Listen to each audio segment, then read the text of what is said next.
Okay, so before we go ahead and get started, just a few reminders of some things that are going to be happening. I got some more bullets up on the board over here. So first off, the biggest one, a week from today on Monday the 8th, you got your first exam. So I'm putting the finishing touches on it. I haven't copied it yet, but I did not go ahead and put any difference quotient problems on there. I'm choosing instead to go ahead and focus entirely on trig. So these first two lessons, all that material is going to show up on your exam. Angles and their measures and the right triangle trig packet that you just picked up today. We should be able to finish that within a couple of days. There won't be any tutorials tomorrow morning. I will be here, but I'm not going to be in the room. What's happening next Wednesday? The PSAT, and my name was lucky enough to be chosen to administer the test. So I'm going for training tomorrow morning on the PSAT. Now, if you had looked at the website last week, I've got it listed on Thursday that we were going to go ahead and take our quiz, but I changed that this morning when I came in. The quiz over this material, angles and the measures, is actually going to be on Wednesday the 3rd, a couple of days from now. The reason being, Miss Stern, our student teacher on Thursdays, she's going to be here again Thursday, but she is going to be teaching you guys. She's going to be teaching the last part of the right triangle packet there. And I wanted to give her as much time as possible. So that's why I went ahead and moved it up. Okay. And also focus activities.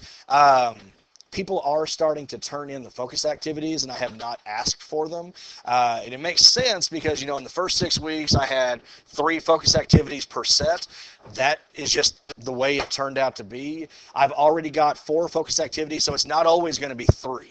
In this case, it's going to be more. I'll always let you know ahead of time when those are going to be due. In fact, we're going to be turning them in next Tuesday, the 9th.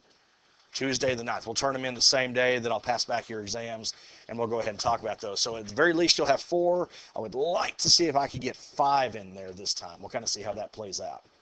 Any questions on anything we just talked about?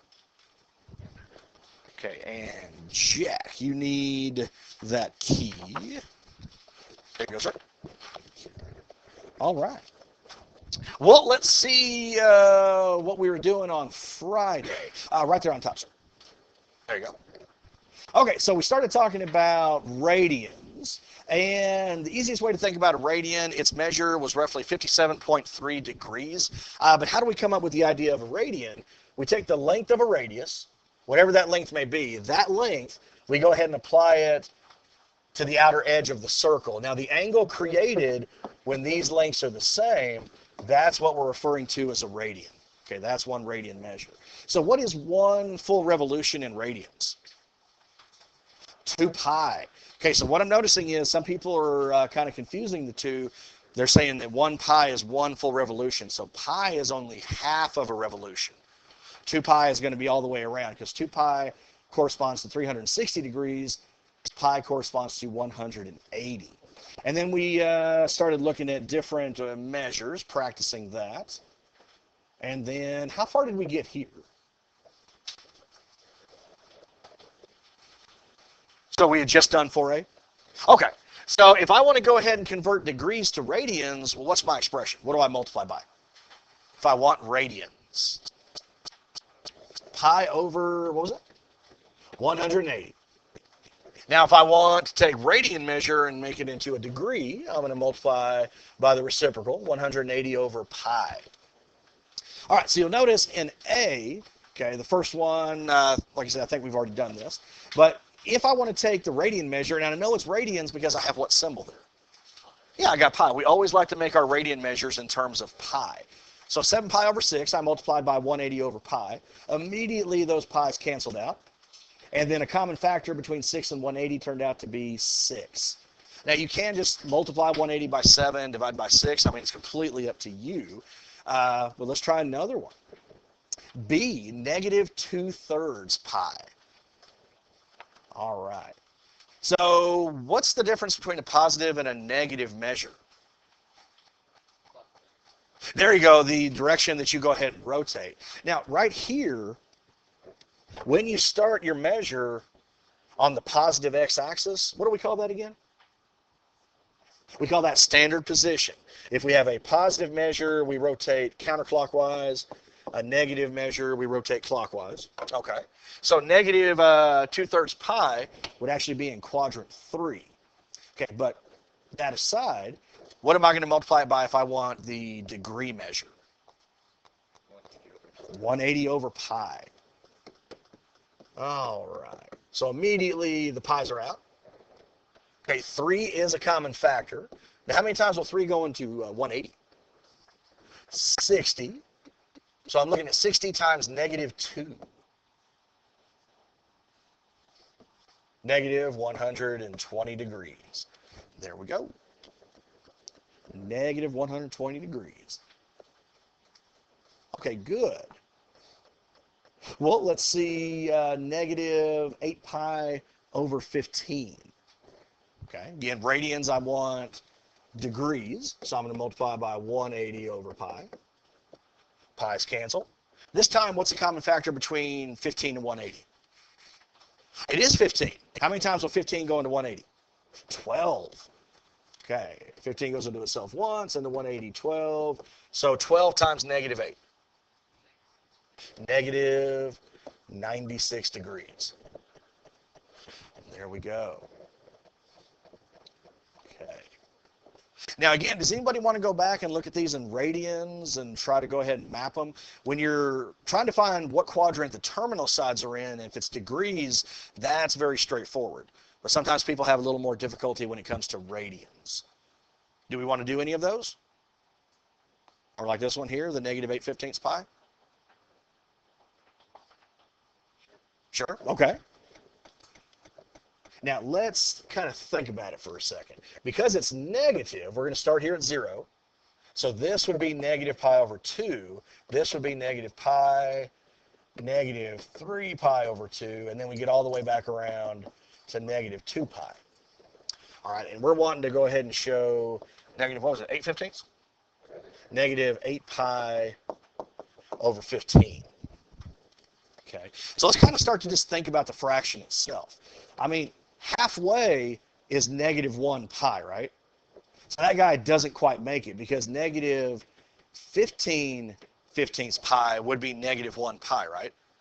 Okay, so it has to be in either quadrants 3 or 4. Now we know because we just converted it, it's going to end up being in quadrant 3, but what would represent negative 1/2 pi for this guy? Negative 8 pi over 16. Oh, no, now we have to keep it as 15. Negative, okay, so, yeah, I see what you're saying. You're going for that, yes, okay. So it'd be negative 7.5 over 15, right? So the negative 8 would be further than that, okay, because this right here, that would be negative pi over 2. But we've got negative 8, so that does make it go slightly more. Okay. So it's just like we talked about last week. If you think about what portion the fraction is representing, it really goes a long way to help you figure out exactly what quadrant it's in. If it's an improper fraction, I always say change it into a mixed number. That helps out as well. Okay, good, good, good. Well, now let's look at D, E, and F. But these I'm just changing degrees to radians. So what do I multiply those by? This is pi over 180. So I'm going to go ahead and make 135 a fraction times pi over 180. I mean, right off the bat, we notice that 5 is going to be a common factor between the two. And you can, kind of whittle it down and get smaller and smaller. But can anybody tell me what's the largest factor the two have in common? Okay, Rhett? It is 45, yeah. 45 will evenly divide 135 and 180. How many times will it go in 135? 3 into 180, 4. So this would be 3 pi over 4, or 3/4 pi. So what quadrant would he be in? He'd be in the second quadrant. There you go. Okay, good. Negative 320. Okay, so I'm going to take negative 320 over 1. Again, if I want radians, pi over 180. And if your measures end in 0, well, they're already divisible by 10. So maybe that can make things go a little faster. Now I've got 32/18. What divides them? 2. So what would be my final answer? Okay, negative 16 pi over 9. So negative 16/9 pi, negative 16 pi over 9. Okay. Does anybody want to talk about where this guy would end up, or are we starting to get the idea? Because, I mean, based on the negative 320, we know that would be what quadrant? Oh, would be 4. Okay, Enzo? Not 4, sir. Now, you're right if it were positive, but remember, this is a negative 320. So it'd have to be 1. There we go. Because if we're looking at degrees, so this would be 0, negative 90, negative 180, negative 270, all the way around to negative 360. So negative 320, probably going to be like right here. Okay. So there's negative 320 degrees, but that's also negative 16 pi over 9. Okay. Okay. Do we want to talk about how with pi we would get there? Just like we did with the 8/15ths, or are we okay? 4, do you want to do it? Oh, we're good? Okay. Then our last one, negative 110. So again, we'd rotate clockwise over 1 times pi over 180. What would this one be? There you go. Connor says negative 11 pi over 18. Because the common factor this time is just 10. That's it. So converting between the two is really easy. Anybody having trouble? Bless you. Okay, so now we got a few problems here, and then this section is done. How many radians is each angle of an equilateral triangle? So first off, what does equilateral mean?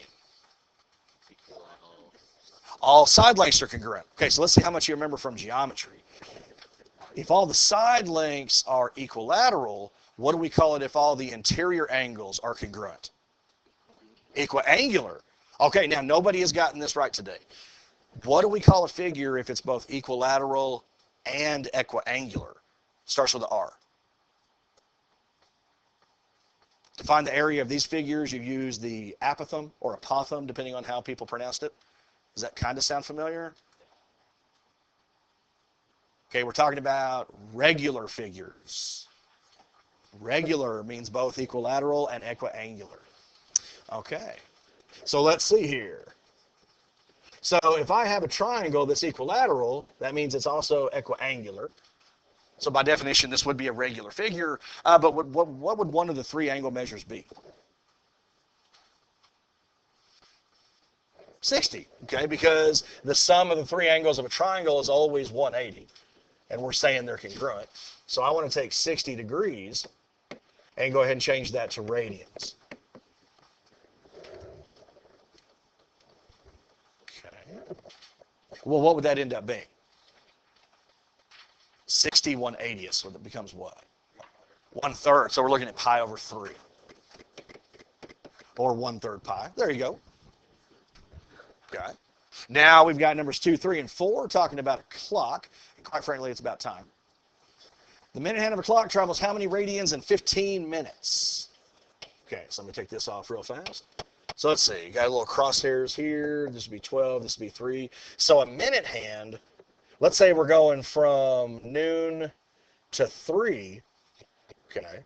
Well, that's only 1/4 of a revolution. So how many degrees are we talking about? 90. So in 15 minutes, a minute hand is going to rotate 90 degrees, right? Okay. Well, we want to go ahead and convert that to radians. So 90 over 1 times, what is it again? Pi over 180. And what would this one be? Pi over 2, 1/2 pi. 90 1/80. There you go. And now we're going to go ahead and start to break it up a little bit. For numbers 3 and 4, okay, 3, we want the minute hand of a clock travels how many radians in 10 minutes? Okay, so let's come back down here. So let's look at the same quadrant here. So on a clock, you know, we'd have the noon, 1, 2, 3. But these numbers are equally spaced, and I know the whole quadrant is 90. So how far is it going to travel in 10 minutes? 60. There you go. Because we have 30, 30, and 30. So we're looking to change 60, which I believe we just did on a previous problem. There we go. So 60 over 1 times pi over 180 is pi over 3 radians. But, yes. Uh-huh. Yes. It's not, because it doesn't matter. We're not talking about starting in a specific place. It does go clockwise because, of course, we refer to it as a clock. But remember, it's not that the angle itself is negative. The negative simply tells me the direction. So the angle itself is still going to be positive. Yeah, it just wants it to change it, convert it to radians. Okay. So how many degrees would a minute hand travel in 5 minutes? Okay, we just previously determined 30. So I want to change 30 degrees to radians. Okay. So 30 goes into 180. Okay, 6. So pi over 6, or 1/6 pi. There we go. Okay. Now, numbers 5 and 6 will wrap up this lesson. What's the measure of theta in radians if x equals 45 degrees? And then 6, what's the measure of theta in radians? Okay, so take about a minute. Okay, work through those problems and see if we can all come up with the same answer.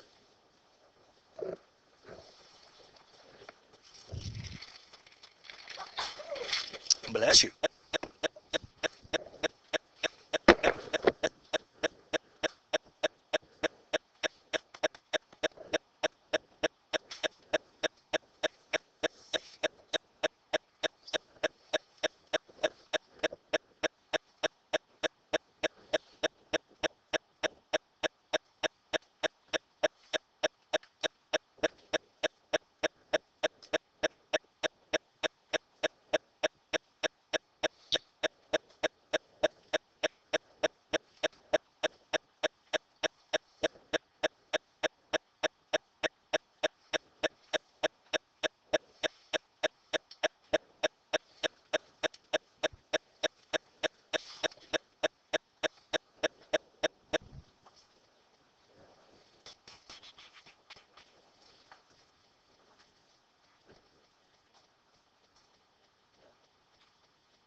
Okay, you may not quite be finished, and that's okay. But let's go to number 5. I'm looking for the measure of theta.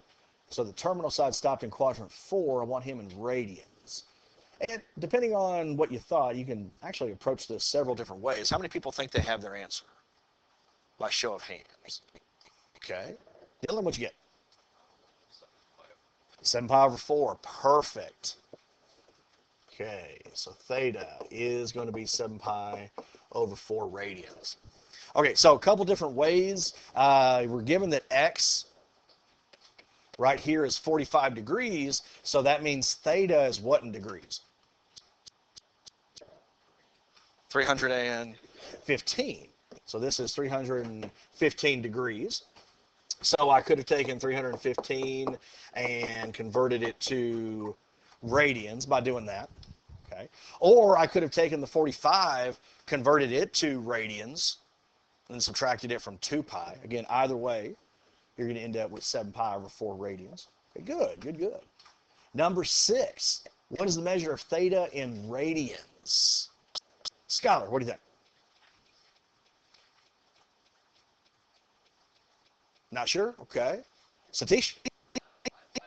It is 5 pi over 6. Okay. So theta is equal to 5 pi over 6. So let's kind of walk through it real fast. We know that 5x and x makes a straight angle. Okay. So the measure of a straight angle is always what? 180. But now we're comfortable saying, okay, we know 180 degrees is actually pi radians. So x is going to be pi over 6, right? But we wanted to know theta, which is represented by 5x. So that's why we went ahead and multiplied this guy by 5. Okay, questions. How many people got both those right? Okay, good. What about just one? That's good. Okay. Any questions? Anything confusing somebody? No? Okay, here is our last topic for today, I believe. Oh, that was weird.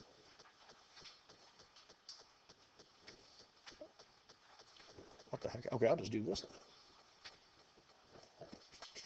Oh, there we go. Went too far. Here we go.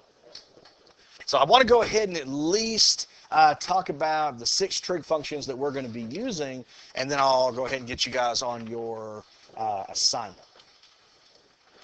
Okay, so let's see here. Let theta be an acute angle. Oh, well, I should probably talk about similar figures first. They have the same shape. Specifically, their angle measures are equal, and their sides are in proportion, or you could say proportional. Okay.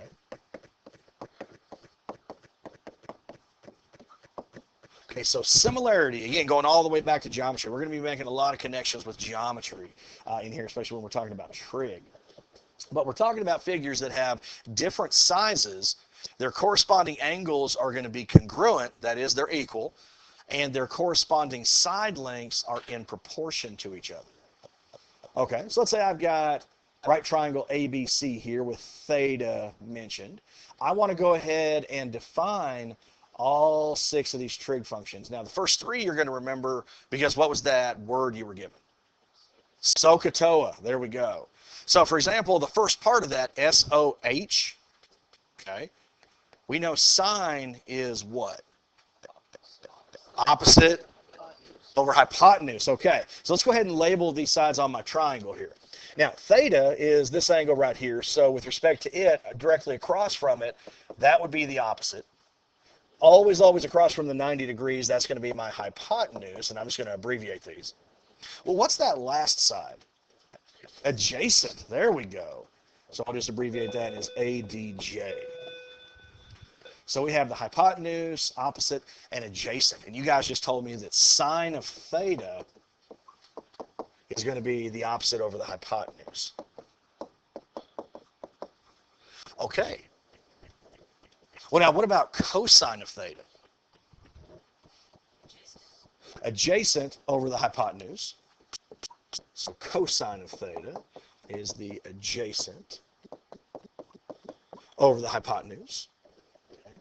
And for tangent, I'm not talking about that guy at the beach. Tangent. Yes. So what would tangent be? That's opposite over adjacent. There we go. So tangent of theta is the opposite over the adjacent. And then, SOHCAHTOA, SOHCAHTOA. Okay, the first letter told you exactly the trig function and the ratio. And we're going to become very familiar with this. When you evaluate a degree or a radian measure using a trig function, the result is going to be the ratio of the sides of a right triangle. And then eventually we're going to invert that process. But these 3 have reciprocal functions. The reciprocal of sine is cosecant, cosine has a reciprocal with secant, and tangent has a reciprocal with cotangent. And you're probably saying to yourself, wait a second, Mr. West, there's reciprocals? Yes, there are. So cosecant, we go ahead and abbreviate him CSC. So if I already know that sine is opposite over hypotenuse, what's cosecant got to be? Hypotenuse over the opposite. You're just taking the reciprocal of the outcome. Okay. Secant, we go ahead and abbreviate as SEC. And what ratio of sides would he give me? Hypotenuse over adjacent. There we go. And to finish up, cotangent, we abbreviate that as COT. And what would he be? Adjacent over opposite. There we go. So Those are the 6 trig functions that are going to govern what we do for a very, very long time. I mean, this is going to go well into the 2nd semester. Okay, because once we finish up with the trig, all the identities and all the good stuff that comes along with it, then we want to go ahead and start talking about application problems in the real world, which is where vectors come in. So we're still going to be using that as we go through. All right. Now, the one thing I do want to go ahead and mention, you really want to be careful what angle it is you're referring to. Now, across from 90, it's always going to be the hypotenuse, right? But if I were talking about this angle here, angle B, let's call him alpha, okay? From alpha's perspective, the base is the opposite, and the height would be the adjacent. So it's really, really important that you know what angle it is you're referring to, because those sides are going to switch depending on the angle you're looking at. Does that make sense? Or do I need to go ahead and put some numerical values in there to kind of help? Some numerical values would help? Okay. Let's say we're just dealing with a simple 3, 4, 5 right triangle. So let's say 3, 4, 5. Okay. 3 squared plus 4 squared equals 5 squared. Pythagorean theorem. So let's say, again, we have alpha here. So what would sine of theta be? Opposite over hypotenuse. So it'd be 4 over 5, right? The lengths of those sides. 4 is directly opposite theta, right? But now if I want to go ahead and find the sine of alpha, completely different angle. So now that's got to be 3/5. Okay, because the opposite and the adjacent change depending on the angle you're talking about. The hypotenuse never will. Is everybody okay what I'm referring to now? Okay. All right, well, that is all I wanted to do today. I'm going to go ahead and give you your homework. You have the rest of the time to go ahead and look at it, because some of it you're going to need the calculator on. So we have a good 20 minutes. In fact, you may be able to get the entire thing done before you take off. But it is going to be due tomorrow.